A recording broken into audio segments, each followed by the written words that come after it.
The Secret Agent by Joseph Conrad Audiobook, Chapter 7. The Assistant Commissioner walked along a short and narrow street like a wet, muddy trench, then crossing a very broad thoroughfare entered a public edifice, and sought speech with a young private secretary unpaid of a great personage.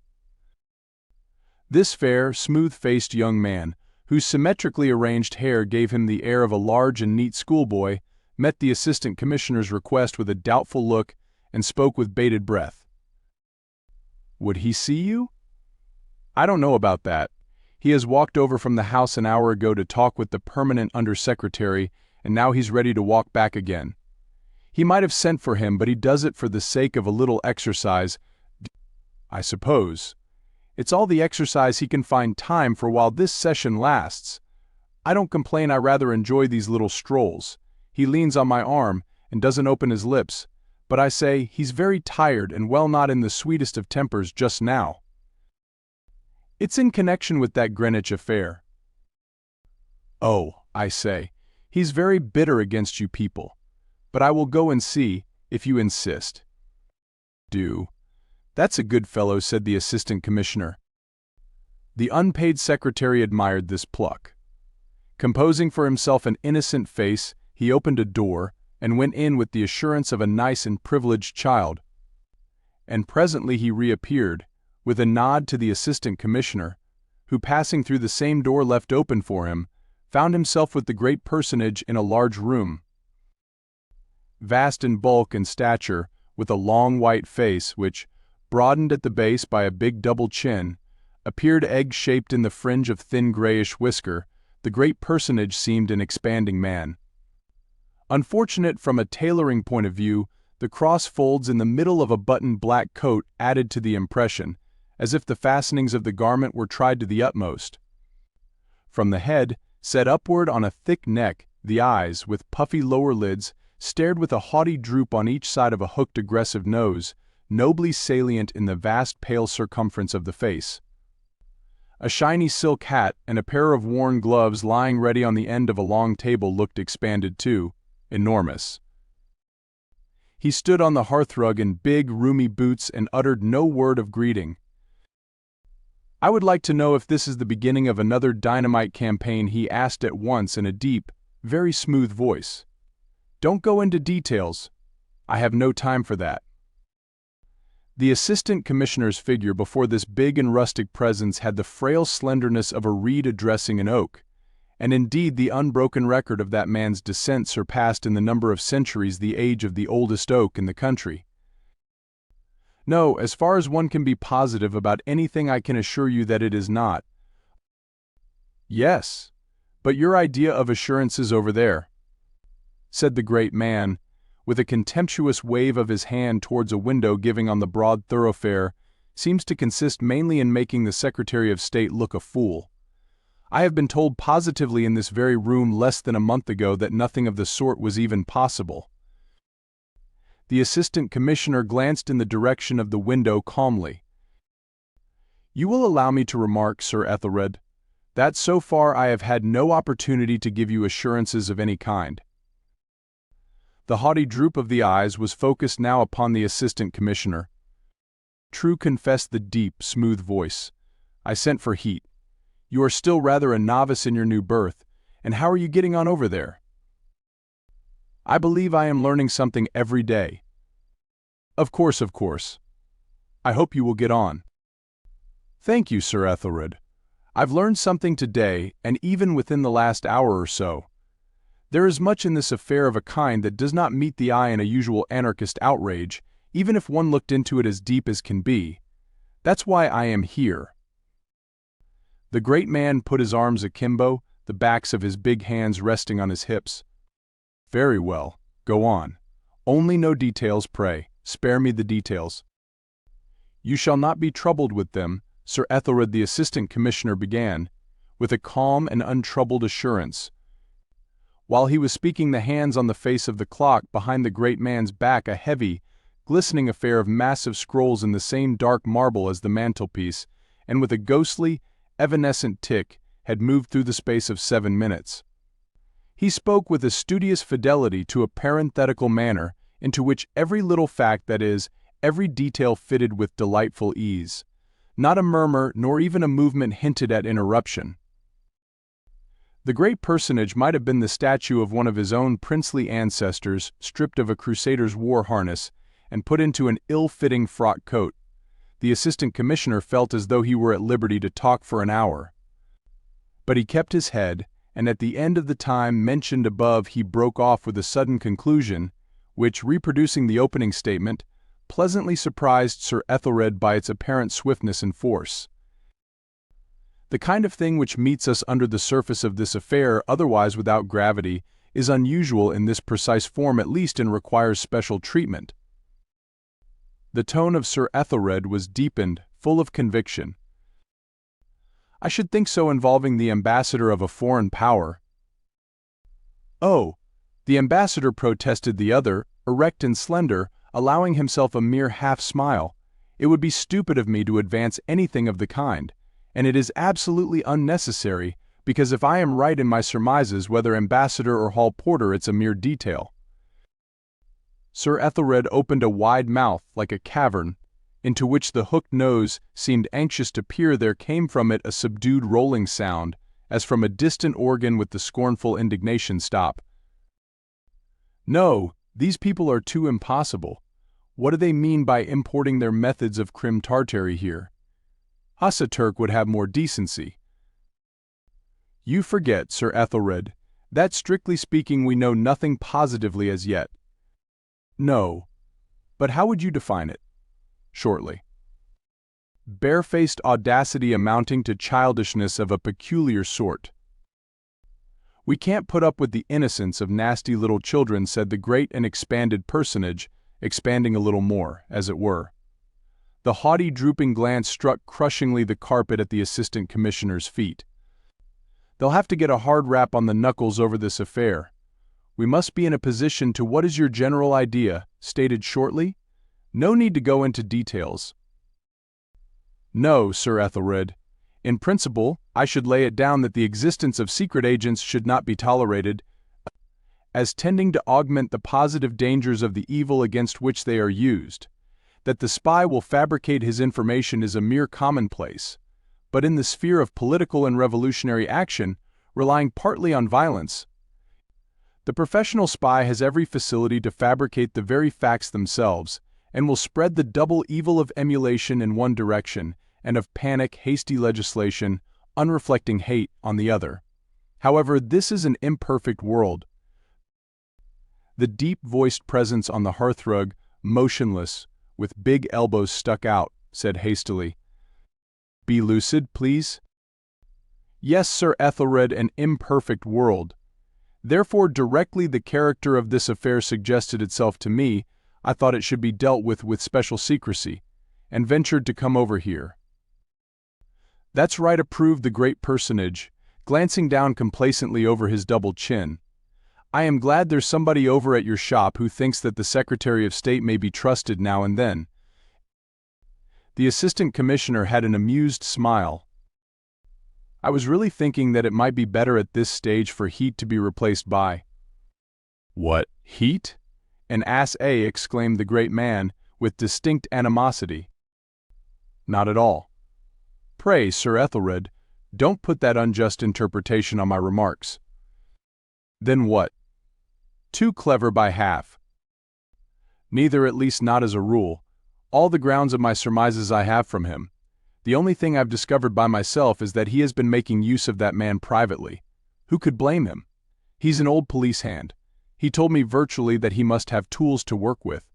It occurred to me that this tool should be surrendered to the Special Crimes Division as a whole, instead of remaining the private property of Chief Inspector Heat. I extend my conception of our departmental duties to the suppression of the secret agent. But Chief Inspector Heat is an old departmental hand. He would accuse me of perverting its morality and attacking its efficiency. He would define it bitterly as protection extended to the criminal class of revolutionists. It would mean just that to him." "Yes, but what do you mean?" "I mean to say, first, that there's but poor comfort in being able to declare that any given act of violence damaging property or destroying life is not the work of anarchism at all, but of something else altogether, some species of authorized scoundrelism. This, I fancy, is much more frequent than we suppose. Next, it's obvious that the existence of these people in the pay of foreign governments destroys in a measure the efficiency of our supervision. A spy of that sort can afford to be more reckless than the most reckless of conspirators. His occupation is free from all restraint. He's without as much faith as is necessary for complete negation, and without that much law as is implied in lawlessness. Thirdly, the existence of these spies amongst the revolutionary groups, which we are reproached for harboring here, does away with all certitude. You have received a reassuring statement from Chief Inspector Heat some time ago. It was by no means groundless, and yet this episode happens. I call it an episode because this affair, I make bold to say, is episodic. It is no part of any general scheme, however wild. The very peculiarities which surprise and perplex Chief Inspector Heat establish its character in my eyes. I am keeping clear of details, Sir Ethelred. The personage on the hearthrug had been listening with profound attention. Just so. Be as concise as you can. The Assistant Commissioner intimated by an earnest deferential gesture that he was anxious to be concise. There is a peculiar stupidity and feebleness in the conduct of this affair which gives me excellent hopes of getting behind it and finding there's something else than an individual freak of fanaticism. For it is a planned thing, undoubtedly. The actual perpetrator seems to have been led by the hand to the spot, and then abandoned hurriedly to his own devices. The inference is that he was imported from abroad for the purpose of committing this outrage. At the same time, one is forced to the conclusion that he did not know enough English to ask his way, unless one were to accept the fantastic theory that he was a deaf mute. I wonder now, but this is idle. He has destroyed himself by an accident, obviously. Not an extraordinary accident, but an extraordinary little fact remains: the address on his clothing discovered by the merest accident. 2. It is an incredible little fact, so incredible that the explanation which will account for it is bound to touch the bottom of this affair. Instead of instructing Heat to go on with this case, my intention is to seek this explanation personally by myself, I mean where it may be picked up. That is in a certain shop in Brett Street, and on the lips of a certain secret agent, once upon a time the confidential and trusted spy of the late Baron Stott Wartenheim, ambassador of a great power to the court of St. James. The Assistant Commissioner paused, then added, "Those fellows are a perfect pest," in order to raise his drooping glance to the speaker's face. The personage on the hearthrug had gradually tilted his head farther back, which gave him an aspect of extraordinary haughtiness. Why not leave it to Heat? Because he is an old departmental hand. They have their own morality. My line of inquiry would appear to him an awful perversion of duty. For him the plain duty is to fasten the guilt upon as many prominent anarchists as he can on some slight indications he had picked up in the course of his investigation on the spot, whereas I, he would say, am bent upon vindicating their innocence. I am trying to be as lucid as I can in presenting this obscure matter to you without details. He would he muttered the proud head of Sir Ethelred from its lofty elevation. I am afraid so, with an indignation and disgust of which you or I can have no idea. He's an excellent servant. We must not put an undue strain on his loyalty. That's always a mistake. Besides, I want a free hand, a freer hand than it would be perhaps advisable to give Chief Inspector Heat. I haven't the slightest wish to spare this man Verloc. He will, I imagine, be extremely startled to find his connection with this affair, whatever it may be, brought home to him so quickly.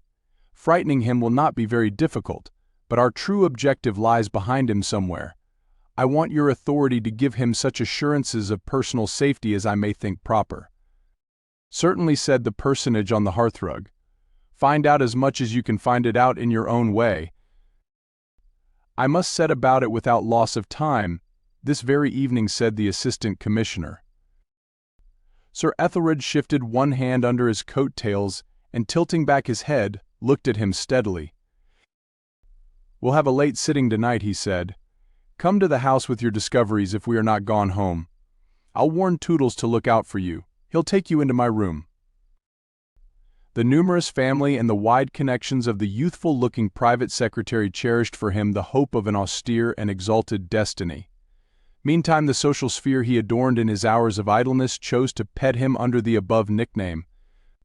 And Sir Ethelred, hearing it on the lips of his wife and girls every day, mostly at breakfast time, had conferred upon it the dignity of unsmiling adoption. The assistant commissioner was surprised and gratified extremely. "I shall certainly bring my discoveries to the house on the chance of you having the time to." "I won't have the time," interrupted the great personage, "but I will see you. I haven't the time now, and you are going yourself." "Yes, Sir Ethelred. I think it the best way."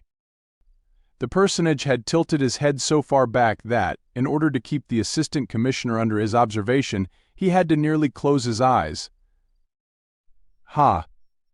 And how do you propose will you assume a disguise?" "Hardly a disguise. I'll change my clothes, of course." "Of course," repeated the great man, with a sort of absent-minded loftiness. He turned his big head slowly, and over his shoulder gave a haughty oblique stare to the ponderous marble timepiece with the sly, feeble tick. The gilt hands had taken the opportunity to steal through no less than 25 minutes behind his back. The assistant commissioner, who could not see them, grew a little nervous in the interval. But the great man presented to him a calm and undismayed face. "Very well," he said, and paused, as if in deliberate contempt of the official clock. "But what first put you in motion in this direction?" "I have been always of opinion," began the assistant commissioner. "Ah, yes, opinion. That's of course. But the immediate motive?" "What shall I say, Sir Ethelred? A new man's antagonism to old methods.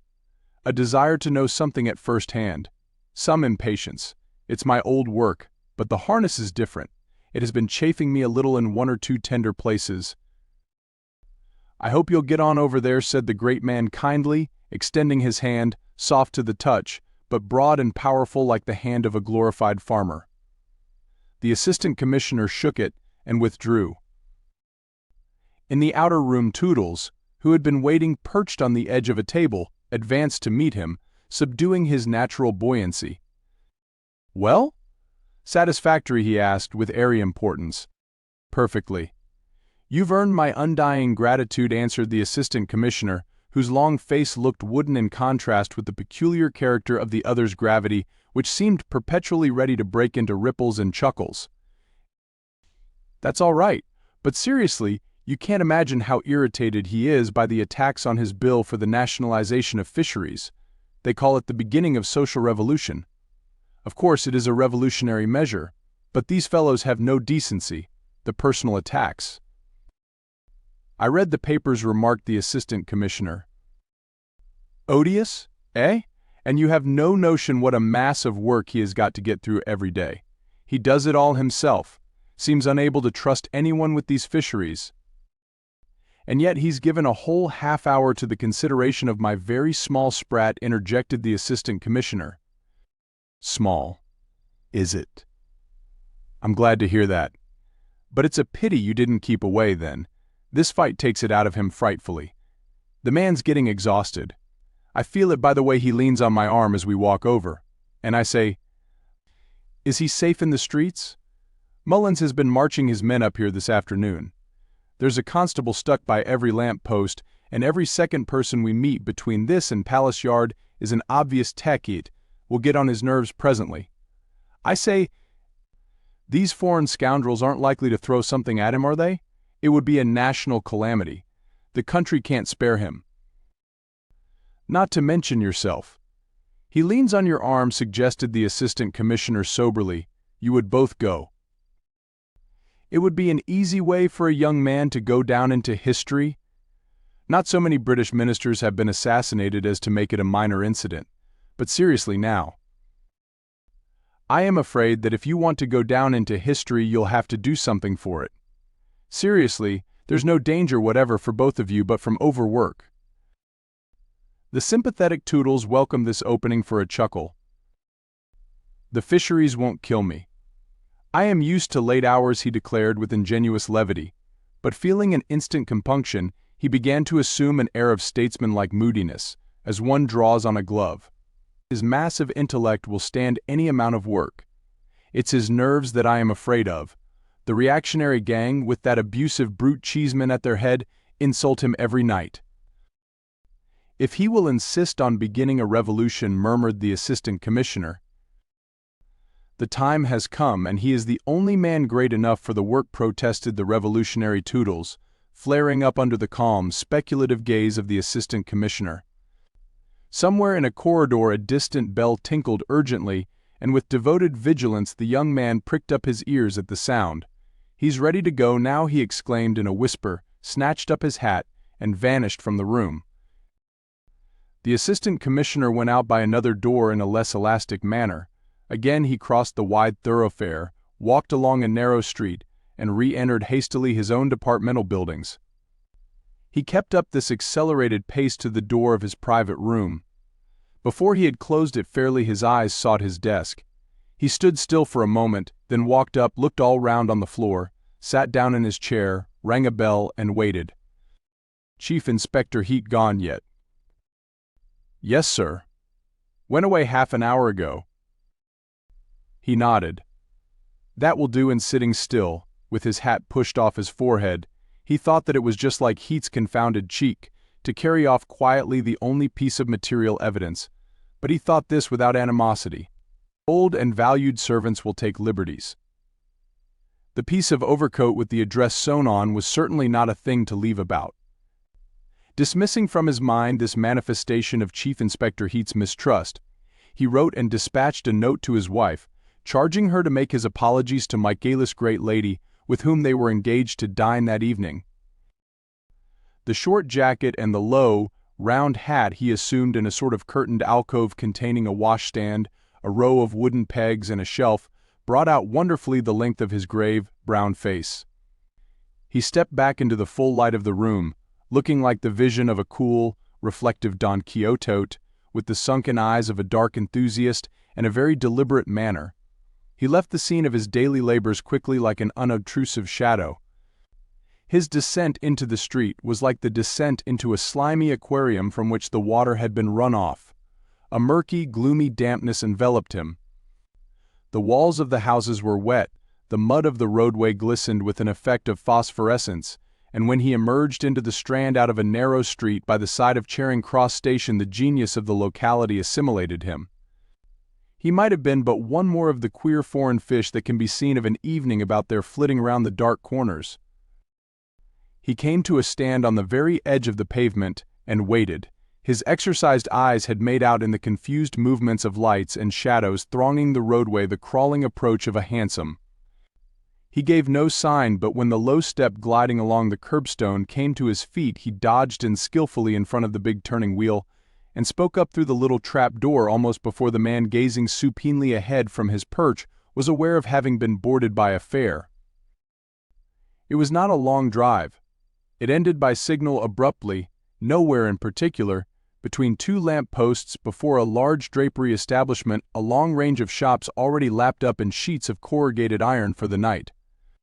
Tendering a coin through the trap door, the fare slipped out and away, leaving an effect of uncanny, eccentric ghastliness upon the driver's mind. But the size of the coin was satisfactory to his touch, and his education not being literary, he remained untroubled by the fear of finding it presently turned to a dead leaf in his pocket.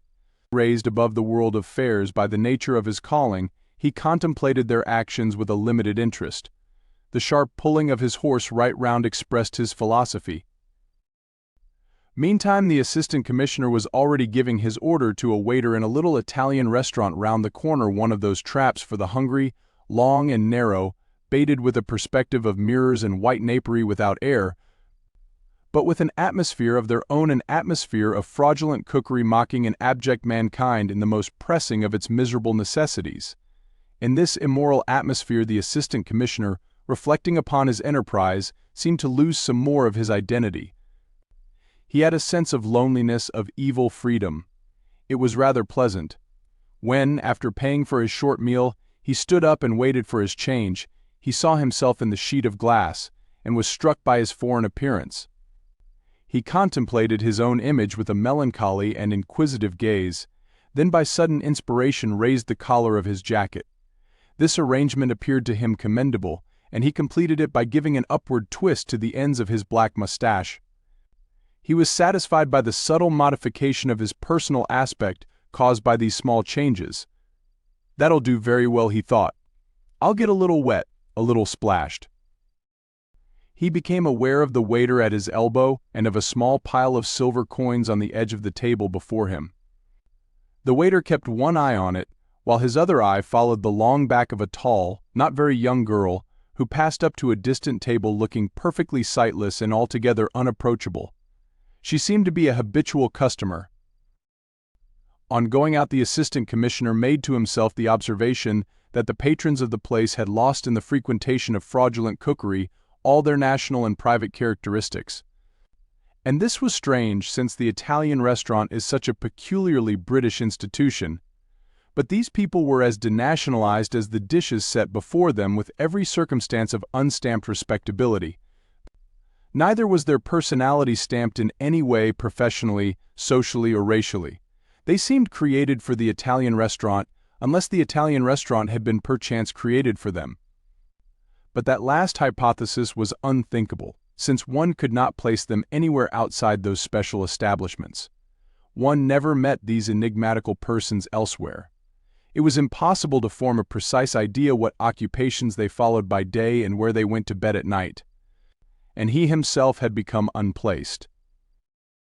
It would have been impossible for anybody to guess his occupation. As to going to bed, there was a doubt even in his own mind. Not indeed in regard to his domicile itself, but very much so in respect of the time when he would be able to return there.